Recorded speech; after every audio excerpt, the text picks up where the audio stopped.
के स्टार्टिंग में हमें एक हैप्पी फैमिली को दिखाया जाता है जिसमें क्रिस्टोफर और उसकी वाइफ कोरिन है और उनके 4 बच्चे हैं। उनके पास वो सब है जो एक फैमिली के पास होना चाहिए। सभी बहुत खुश हैं और क्रिस्टोफर भी, क्योंकि उसी ने अपनी फैमिली को सारी खुशियाँ दी हैं। लेकिन सब कुछ होने के बाद भी उनके पास एक कमी थी और वो थी अपने डैड का साथ, क्योंकि क्रिस्टोफर को अपने काम के कारण ज़्यादातर बाहर ही रहना पड़ता है और वो टाइम नहीं दे पाता। उसके बाद हम देखते हैं कि जब इस बार उनके डैडी वापस आते हैं तो वो एक गुड न्यूज़ भी अपने साथ लाते हैं कि अब वो ज़्यादा से ज़्यादा समय अपनी फैमिली के साथ रहेंगे, क्योंकि उन्हें प्रमोशन मिला है और अब कहीं जाने की ज़रूरत नहीं है। रात को पूरी फैमिली क्रिस्टोफर के लिए एक सरप्राइज पार्टी रखती है। कुछ देर बाद बेल बजती है। सबको लगता है कि क्रिस्टोफर आ गया है, पर डोर ओपन करने पर वहाँ एक पुलिस ऑफिसर होता है और वो एक ऐसी न्यूज़ देता है जिससे उनकी सारी खुशियाँ ख़त्म हो जाती हैं। वो कहता है कि क्रिस्टोफर का एक्सीडेंट हो गया है और उनकी मौत हो गई है। ये सुनकर उन सभी को एक बहुत बड़ा झटका लगता है। थोड़ी देर पहले वो जिसके लिए सरप्राइज प्लान कर रहे थे अब वो ही नहीं रहा। कोरिन को अब कुछ समझ नहीं आता वो क्या करे। छोटी उम्र में ही उसकी शादी हो गई थी और उसे बाहर का कुछ भी नहीं पता है और ना ही किसी काम का जो वो बाहर जाकर कर सके। अब 4 बच्चों का पालन पोषण उसके बस का तो नहीं था, पर उसके पास कुछ है भी नहीं करने को। फिर हम देखते हैं कि कोरिन बार बार किसी को लेटर लिख रही है, लेकिन कैथी के पूछने पर वो कुछ भी नहीं बताती। लेकिन फिर एक दिन वो खुद क्रिस और कैथी को बताती है कि उसे उन लेटर्स का आंसर मिल गया है और उन्हें बुलाया गया है। तब कैथी पूछती है कि कहाँ और वो कौन है, तो कोरिन बताती है कि वो उसकी मॉम है, यानी कैथी की नानी, और उन्हीं को लेटर लिखा करती थी वो। ये बात उन दोनों को हैरान कर देती है, क्योंकि पहले उन्होंने उनकी नानी के बारे में कभी कुछ भी नहीं सुना। तब कोरिन उन्हें बताती है कि शादी के बाद उसका और उसकी मॉम का एक झगड़ा हो गया था, जिसके कारण वो अलग हो गए थे, पर अब सब कुछ ठीक है। और वो ये भी बताती है कि उसकी मॉम काफ़ी अमीर है और वो एक बहुत ही बड़े घर में रहती है। अब तुम भी उसी घर में रहने वाले हो और उन्होंने हमें बुलाया है, जिसके लिए हम आज रात ही निकल रहे हैं। फिर वो अपनी पैकिंग स्टार्ट कर देते हैं और रात को निकल जाते हैं। ठीक आधी रात को वो अपने स्टेशन उतरकर पैदल ही घर तक चलने लगते हैं, क्योंकि वहाँ कोई टैक्सी नहीं थी और नानी का घर दूर भी था। घर पहुँचते पहुँचते वो सभी बहुत थक जाते हैं, पर उस घर को देखकर वो सभी बहुत खुश होते हैं, क्योंकि जैसा उन्हें बताया गया था सब कुछ ठीक वैसा ही था। पर यहाँ एक बात हमें हैरान करती है कि जब कोरिन की मॉम ने उन्हें बुलाया ही था तो रात में ही क्यों गए, ये आपको पता चलेगा इस पूरी वीडियो को देखने के बाद। उसके बाद हम देखते हैं कि कोरिन की मॉम बाहर डोर पर ही उनका वेट कर रही होती है, वो भी आधी रात में। और उसके बाद वो उन सभी को ऊपर एक रूम में ले जाती है, लेकिन बिना आवाज के, एकदम शांत, जैसे वो किसी से उन्हें छिपा रही हो। पर किससे, तो हम आपको बता दें कि कोरिन के डैड उससे नाराज थे, क्योंकि उससे कोई ऐसी गलती हुई थी जिसके कारण उसके डैड उससे बहुत ज्यादा नाराज हो गए थे।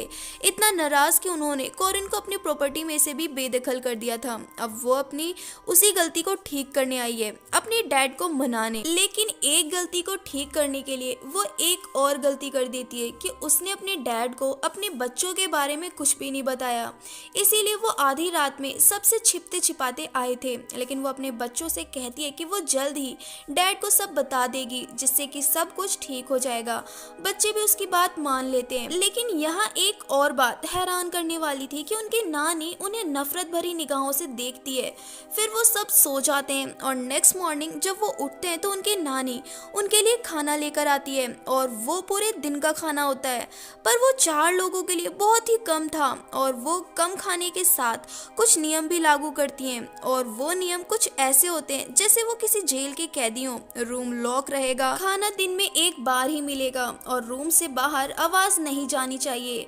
और इन नियम से उनका मन नहीं भरता तो वो ये भी कहते हैं कि अगर किसी ने इनको तोड़ा तो उसे सजा मिलेगी, जो कि बहुत डेंजर होगी। और उसके बाद वो वहाँ से चली जाती हैं। वो बच्चे ब्रेकफास्ट तो कर लेते हैं, लेकिन लंच और डिनर तक खाना बिल्कुल खत्म हो जाता है। उन्हें बहुत सारी सारी परेशानियां होती हैं, पर वो कोरिन को कुछ भी नहीं बताते क्योंकि उन्हें लगता है कि जल्द ही उनके नाना मान जाएंगे और उन्हें अपना लेंगे। पर उन्हें एक बात समझ नहीं आती कि उनकी नानी उन्हें बार बार एक ही बात कहती थी कि तुम हमारे परिवार के नहीं हो, पर वो ऐसा क्यों कहती हैं। और जब वो इस बारे में अपनी मॉम से पूछते हैं कि वो हमें ऐसा क्यों कहती हैं, तो वो बताती हैं कि क्रिस्टोफर तुम्हारे डैड नहीं है, वो तुम्हारे डैड का भाई है।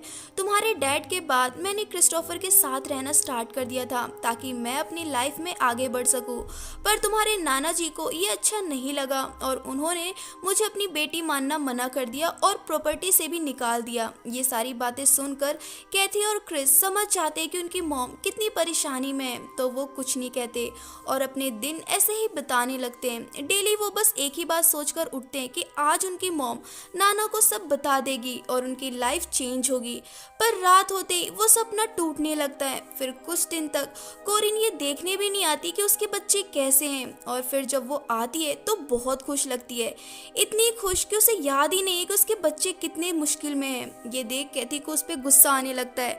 वो कोरिन से कहती है कि हमें यहाँ टाइम से खाना नहीं मिल रहा और आप इतने खुश हो, इतने दिनों में एक बार भी हमसे मिलने नहीं आई और हम यहाँ से कब बाहर आएंगे। तो कोरिन कहती है कि उसके डैड ने उसे माफ तो कर दिया, पर अब भी मैं तुम्हारे बारे में उन्हें नहीं बता सकती क्योंकि जब उन्होंने पूछा कि तुम्हारे बच्चे भी हैं क्या, तो मैंने मना कर दिया क्योंकि अगर मैं हाँ करती तो वो मुझे फिर से माफ नहीं करते। इतना बोलकर वो वहाँ से चली जाती है।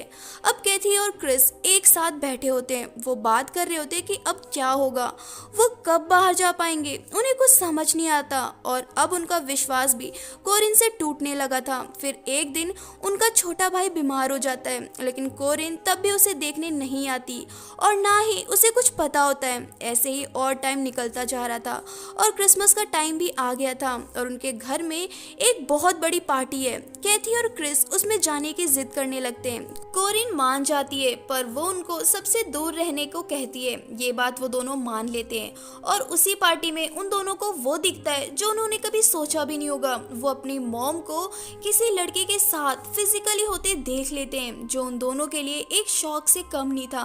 और ये देखने के बाद कैथी का अब वहाँ रुकने का मन नहीं होता, वो अपने रूम में चली जाती है, लेकिन क्रिस वहीं रुक जाता है और आने में उसे लेट हो जाता है, जिससे कि कोरिन उस पर बहुत गुस्सा करती है और उसे मारती भी है। लेकिन इसके बाद उन्हें लगता है कि कोरिन अब उनकी मॉम नहीं रही, अब वो कोई और ही बन गई है, जैसे कोई स्ट्रेंज हो।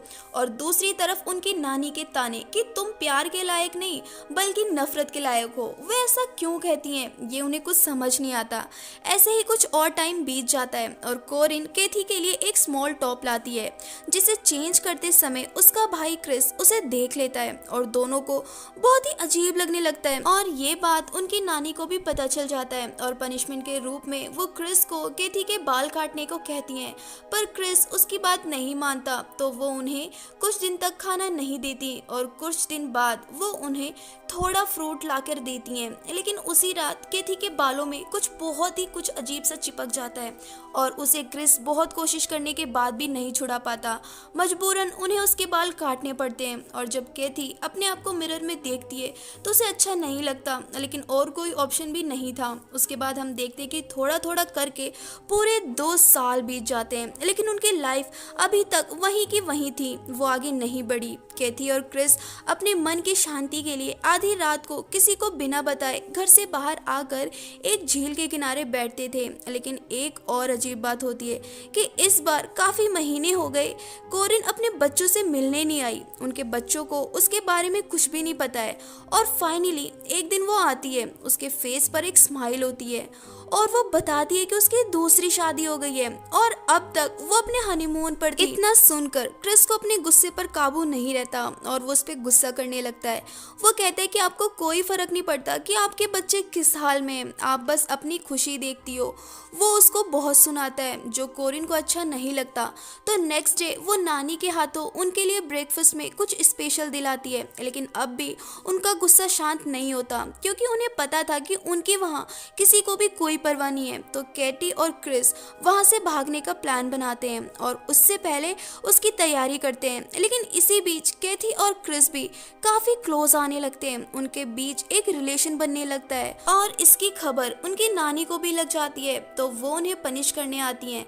लेकिन इससे पहले क्रिस नानी के पास जाकर उनसे माफी मांगने लगता है, वो उसे माफ कर देती हैं। लेकिन तभी हम देखते हैं कि वो नानी से माफी मांगने नहीं बल्कि मास्टर की लेने आया था और अपने इस प्लान में वो कामयाब हो जाता है। वो उस की का छाप ले लेता है और उसी से एक की भी बना लेता है। उनका प्लान था कि पहले बहुत सारे पैसे जोड़ना जो उन्हें उनकी मॉम के रूम से रात में लेने होंगे और फिर वो डेली बारी बारी कोरिन के रूम से पैसे निकालने लगते हैं। एक दिन कैथी कोरिन के रूम में जाती है लेकिन वहाँ उसका हस्बैंड सो रहा होता है। वो उसे किस करती है और पैसे लेकर वहाँ से चली जाती है। लेकिन यहाँ पर उसके हस्बैंड को उसका टच फील हो जाता है और वो कोरिन को अगले दिन बताता भी है कि किसी लड़की का फील हुआ था मुझे कल रात। कोरिन सोचती है कि इस घर में उसके और कैथी के अलावा कोई लड़की तो नहीं है, पर कैथी तो अपने रूम में लॉक है तो वो कैसे हो सकती है, और वो इस बात पर ज्यादा ध्यान नहीं देती।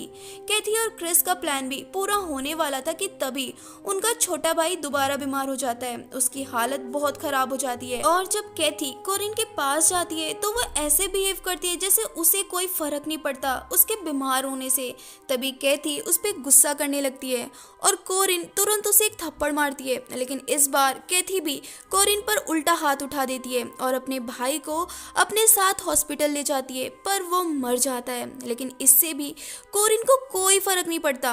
तो कैथी और क्रिस वहां से भागने का प्लान बनाते हैं और रात को वो अपनी मॉम के पास आते हैं उनसे लास्ट टाइम मिलने के लिए।